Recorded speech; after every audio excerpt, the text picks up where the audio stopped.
महामंडलेश्वर संत श्री बलराम दास जी महाराज के आश्रम में कि महाराज जी सनातन संस्कृति की बात करने वाले जो लोग हैं वो जातिवाद पर क्यों भेद कर रहे हैं? जातिवाद पर भेद किया जाना चाहिए कि धर्म सबके लिए बराबर है। ऐसा है, सनातन धर्म है। ममई मानसो जीव लोके जीव भूता सनातना। जब से ब्रह्म और जीव द्वैत हुआ है तब से सनातन है। तो भगवान कहते जीव मेरा ही अंश है, इसमें प्रकृति का देश मात्र कुछ नहीं है। इसलिए जब भगवान के सभी अंश हैं तो भेद करना उचित नहीं है। पहले जो गुरुकुल हुआ करते थे उनमें भेद नहीं होता था, सभी लोगों को शिक्षा मिलती थी। लेकिन आज जो भेद कर रहे हैं ये भेद का परिणाम बड़ा बुरा होगा, अच्छा नहीं होगा।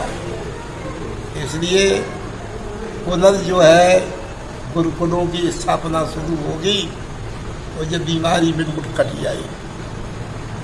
इसलिए क्योंकि प्रत्येक जो है प्राणी परमात्मा का है और अंत में परमात्मा ही को प्राप्त होता है। ये संसार का जो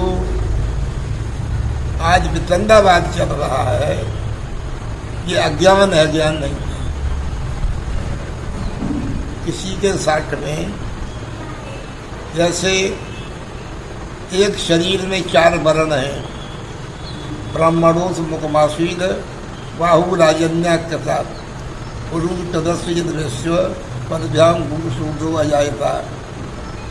तुम्हारा जो मस्तक है वो ब्राह्मण है, भुजा जो है वो क्षत्रिय है, पेट जो है वो वैश्य है और चरण है वो शूद्र है। इसलिए अगर ब्राह्मण चाहे कि हम 3 को नहीं रखेंगे तो फिर जो है भुजा काट दे, पेट फाड़ दे और पाँव काट दे तो कब बना रहेगा। शूद्र चाहे कि हम ब्राह्मण नहीं रखेंगे तो सिर काट दे तो का क्षत्रिय और वैश्य और शूद्र बना रहेगा? नहीं बना रहेगा। इसलिए दिमाग में हर चीज़ पैदा होती है, ज्ञान के द्वारा प्रचार प्रसार होता है और जो है ज्ञान के द्वारा ही भेदभाव खत्म होता है। ज्ञान अखंड है, ज्ञान में भेदभाव नहीं है, केवल व्यवहारिक अवस्था में भेदभाव है, यह अज्ञान है।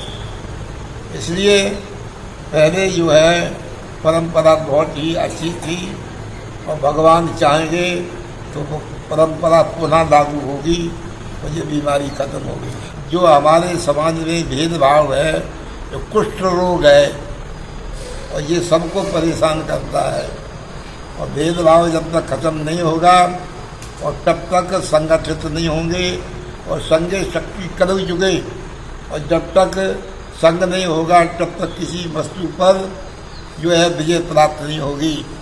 इसलिए संग ही सब कुछ है। 5 अंगुलियाँ इकट्ठी हो जाती हैं तो मुक्का बन जाता है, उसकी चोट लगती है। एक एक अंगुली से चोट दो तो किसी के चोट नहीं लगेगी। इसलिए जब तक संगठित नहीं होंगे, संग नहीं होगा, एक दूसरे की इज्जत नहीं करेंगे, तब तक समाज में उत्थान नहीं हो सकता है।